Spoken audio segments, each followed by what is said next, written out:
Anda masih di Kompas Petang dan kita akan lanjutkan dialog terkait dengan saling sindir saut-sautan drakor pemilu.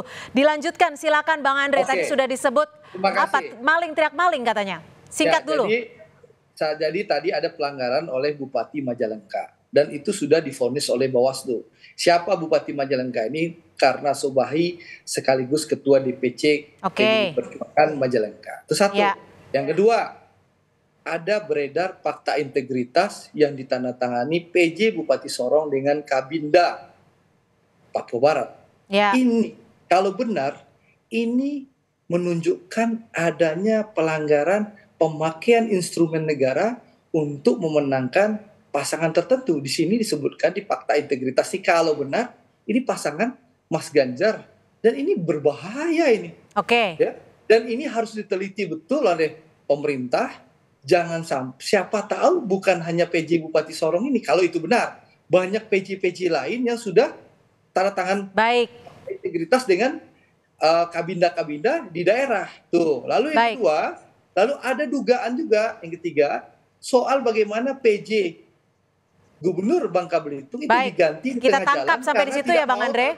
Nah, ada lagi. Ada lagi. Silakan singkat dulu. Ada rekaman ya PNS di Boyolali. Yang ditekan oleh bupatinya yang diduga kader PDI pendukung Mas Ganjar. Ada lagi nih wakil ketua TKN nih. Oke, secara kesimpulan ada berapa catatan Anda? Migran Indonesia BP2MI yang melepas 1.500 pekerja migran ke Korea Selatan mendatangkan calon presiden Mas Ganjar. Ada lagi nih beredar juga saudara Bahri. Supaya singkat nih Bang Andre, ada berapa catatannya?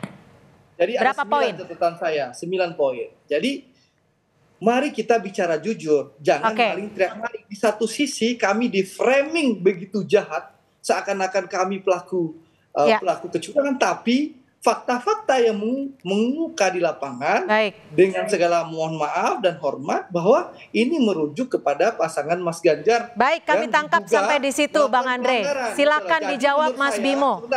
Kegundahan dari Mas Ganjar itu sederhana, karena surveinya Poltreking menjelaskan bahwa Mas Ganjar tertinggal 10% dari pasangan Pak Prabowo Mas Gibran. Jadi kegundahannya itu karena memang kalah survei. Begitu. Baik, kami tangkap. Silakan Mas Bimo. Disebut maling teriak maling, disebut juga sudah di framing. Ya mungkin maling teriak malingnya Andre juga bagian daripada drakor sendiri ya. Jadi intinya ya stop drama-drama politik yang ada, biarkan pesta demokrasi berjalan apa adanya. Apa adanya itu ya masyarakat dalam koridor hukum yang seadil-adilnya, netralitas aparat, dan PDI Perjuangan bersama Pak Jokowi tetap sepakat. Pak Jokowi juga menyampaikan netralitas aparat, ya. Pemerintahan ini masih dalam perjuangan.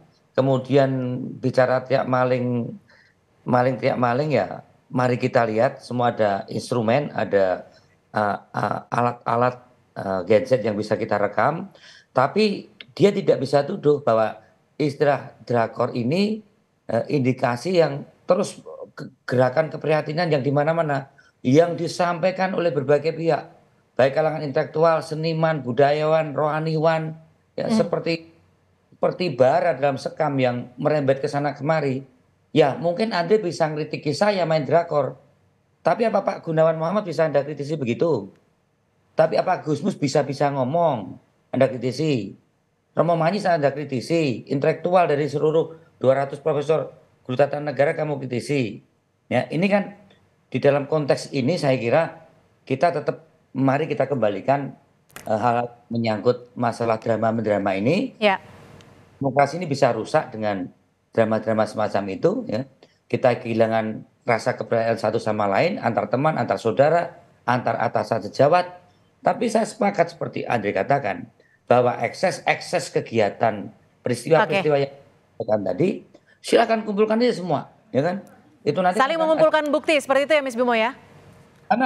Karena ini kan bernavigasi yang saling harus tadi saya katakan.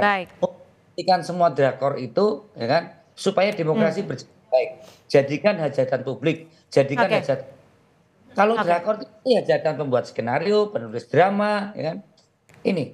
Baik. Ini penting bagaimana kita tetap ingin bahwa jangan sampai saling kecurigaan ini muncul, dan kami percaya dengan ucapan Pak Jokowi untuk netralitasnya aparat karena penanggung jawab dalam kaitan jalan pemilu nanti adalah. Baik, kami tangkap Mas Bimo.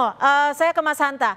Mas Hanta, apakah pernyataan drakor saling tuding seperti itu ya bisa dikatakan, ini akan berpengaruh terhadap elektabilitas? Apakah akan berpengaruh juga terhadap pandangan publik atau akan seperti apa sih? Pertama, jawaban saya Cynthia belum tentu ya, potensi tidak berhasilnya jauh lebih tinggi. Paling tidak menurut saya ada 3 faktor yang menyebabkan mengapa kalau kita maknain drakor ini adalah misalnya isu kecurangan, netralitas dan seterusnya sulit sukses, atau TSM terstruktur sistematis dan masif. Satu, sekarang ini kan era demokrasi yang terbuka, teknologi informasi begitu cepat, ada pelanggaran sedikit pun baru 1 TPS itu sudah menyebar sejagat raya Indonesia. Bagaimana mau TSM? Itu satu.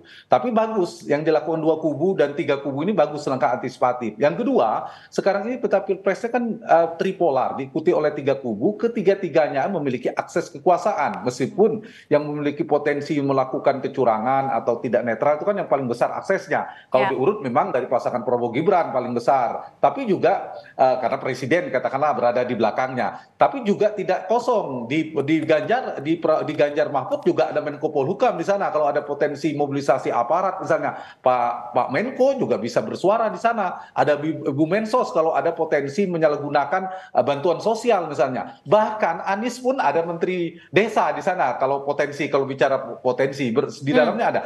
Dan istilah saya, potensi itu bisa dilakukan semua kubu meskipun soal besar kecilnya. Jadi ada bandul yang saling mengingatkan. Dan terakhir, saya kira, saya menjawab pertanyaan Cynthia tadi, belum tentu ini menjadi isu yang bisa merebak seluruh jagat pemilih, bisa jadi hanya menjadi isu elitisme. Yang paling penting kalau ingin mengatrol, menaikkan, atau bisa mendegradasi elektoral, elektabilitas capres itu ada 3 singkat. Satu, ini manfaatkan performa debat yang tidak tertebak. Tiba-tiba di debat ada sesuatu yang blunder bisa turun. Atau di debat tiba-tiba ada yang satu memukau publik, itu bisa naik. Yang kedua, setelah performa debat yang tidak terbak, kedua ada isu yang merebak. Isu yang merebak ini masuk ke relung hati masyarakat. Tapi isu yang betul-betul saya kira betul diukur. Jadi belum tentu drakor ini bisa iya bisa tidak. Tapi keberhasilan terakhir adalah siapkan program, harapan saya gagasan program yang meledak. Bisa ada program tiba-tiba diterima oleh publik dan itu bisa menaikkan elektabilitas. Nah harapannya itu. Tapi drakor ini ada manfaatnya untuk menentu sisi afeksi pemilih psikologis, Cynthia. Baik, kami sudah tangkap. Baik. Terima kasih. Mudah-mudahan ini menjadi harapan kita bersama. Terima kasih sudah bergabung bersama kami pengamat politik, Direktur Eksekutif Poltreking Mas Hanta Yuda, dan juga Bang Andre Rosiade, politisi dari Partai Gerindra, dan juga politisi PD Perjuangan Mas Bimo sudah bergabung bersama kami. Terima kasih Bapak-bapak atas perspektifnya sore hari ini.